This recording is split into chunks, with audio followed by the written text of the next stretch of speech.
نحمدہ ونصلی علی رسولہ الکریم۔ ایک کلپ نظروں سے گزرا جس میں ایک کامیاب انسان کے لیے 4 چیزوں کو انہوں نے اہم قرار دیا کہ کوئی بھی آدمی جو بہت بڑی کامیابی یا اچھا سٹیٹس حاصل کرنا چاہتا ہے یا اپنے پروفائل کو اچھا کرنا چاہتا ہے تو اس کے لیے سب سے پہلی چیز کہ وہ فزیکلی بالکل فٹ ہو اور جسمانی اعتبار سے وہ صحت مند ہو۔ دوسرے نمبر پر مینٹلی یعنی ذہنی طور پر بھی وہ بالکل حشاش بشاش اور صحت مند دماغ کا حامل ہو۔ تیسری چیز اسپریچولی روحانی اعتبار سے بھی وہ ایک مضبوط انسان ہو، اور چوتھے نمبر پر فائنینشلی بھی اگر وہ سٹیبل ہوگا، سٹرونگ ہوگا، ان 4 صفات کا حامل بہت سی اچیومنٹ حاصل کر سکتا ہے اور اپنے مقصد میں کامیاب ہو کر اپنے گول اور منزل کو پا سکتا ہے۔ بینگ اے مسلم، ایک مسلمان ان چیزوں کو شریعت کے کرائٹیریا میں دیکھتا ہے۔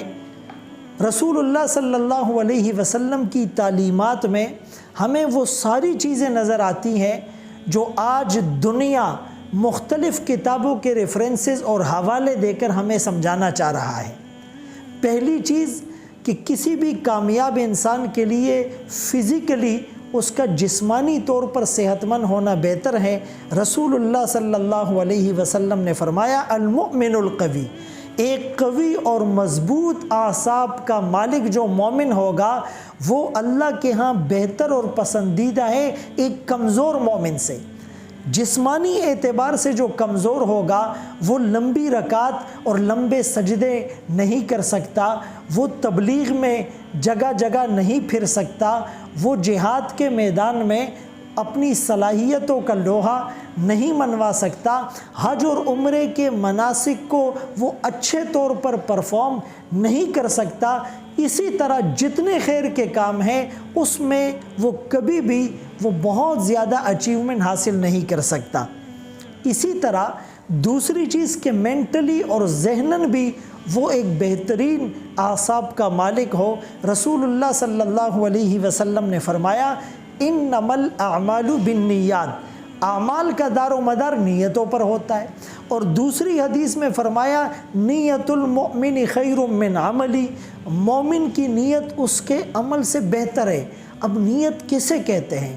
نیت سوچنے کو کہتے ہیں، نیت ارادے کو کہتے ہیں، نیت قوت ارادی اور ول پاور کو کہتے ہیں، نیت آپ کی انٹینشن اور آپ کے عزائم کو کہتے ہیں۔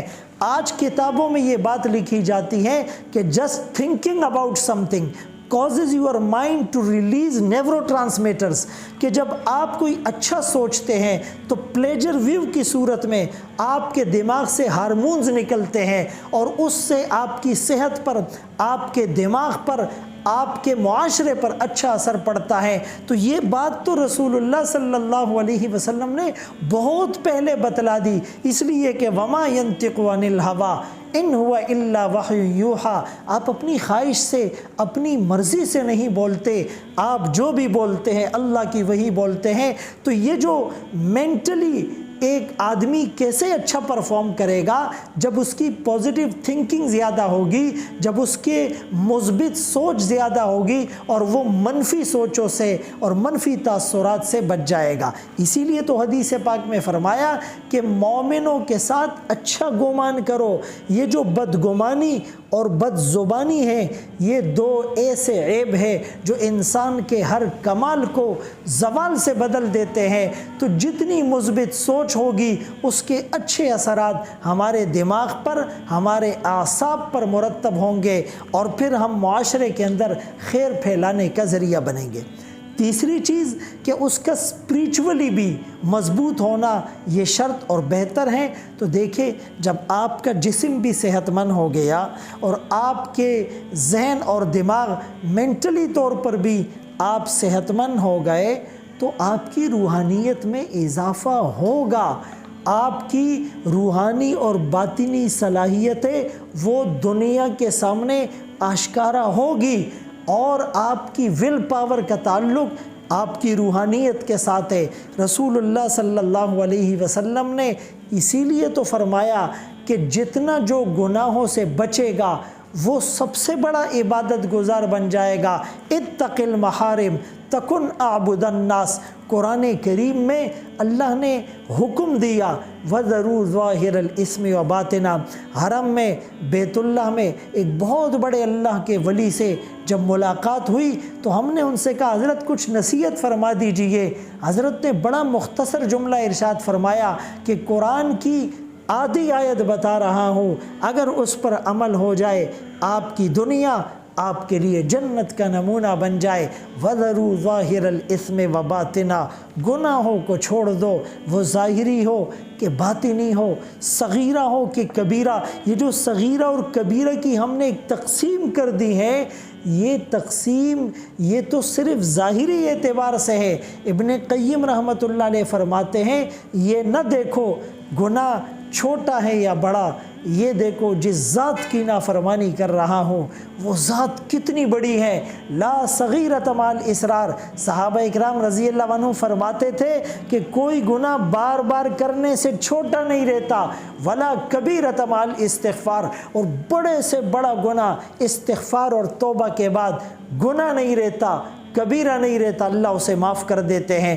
تو جب آپ گناہوں سے بچیں گے تو آپ کی روحانیت وہ بڑھتی ہی چلی جائے گی، اور اس روحانیت کو بڑھانے کے لیے قرآن کریم میں جو فارمولہ بتلایا گیا، سورہ توبہ کی آیت اتقوا اللہ وکونوا مع الصادقین، ایمان والو ایمان تو لے آئے ہو، ظاہری طور پہ کلمہ تو پڑھ لیا ہے، ظاہری طور پر تم مسلمان کہلانے لگے ہو، لیکن اگر تم تقوی اختیار کرنا چاہتے ہو تمہیں اللہ والوں کی صحبت اختیار کرنی پڑے گی، تمہیں ان سے اٹیچ رہنا پڑے گا، ان ٹچ رہنا پڑے گا، ان کی مصاحبت اور ان کی گیدرنگ میں آنا جانا پڑے گا۔ خالطوہم لتکونوا مثلہم، علامہ آلوسی رحمۃ اللہ علیہ نے اس کے ضمن میں لکھا ان کے ساتھ گل مل جاؤ تاکہ ان جیسے بن جاؤ۔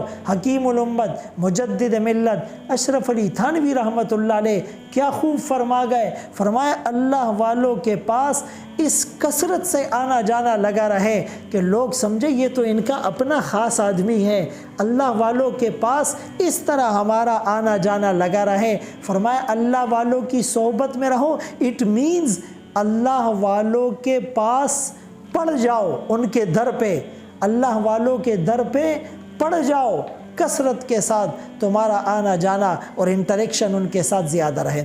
تو جب آپ فزیکلی جسمانی طور پہ صحت مند ہو گئے اور اس کی برکت سے آپ کا دماغ صحت مند ہو گیا، مینٹلی آپ صحت مند ہو گئے، اور پھر گناہوں کو چھوڑنے کی وجہ سے آپ کی روحانیت اور آپ کا جو اسپریچول پاور تھی وہ بھی بڑھ گئی، تو فائنینشلی مضبوط ہونا بھی اچھا ہے۔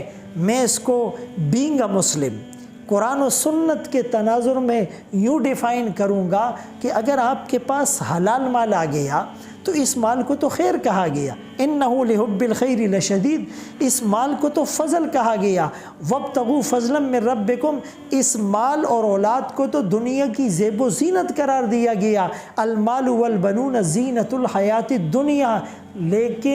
لیکن ایک آدمی اگر فائنینشلی بہت زیادہ رچ پرسن نہیں ہے، بہت زیادہ اس کے پاس بینک بیلنس اور پراپرٹی اور جائیداد اور نوکر چاکر اور کرنسی اس کے پاس نہیں ہے، لیکن وہ پھر بھی مالدار بن سکتا ہے۔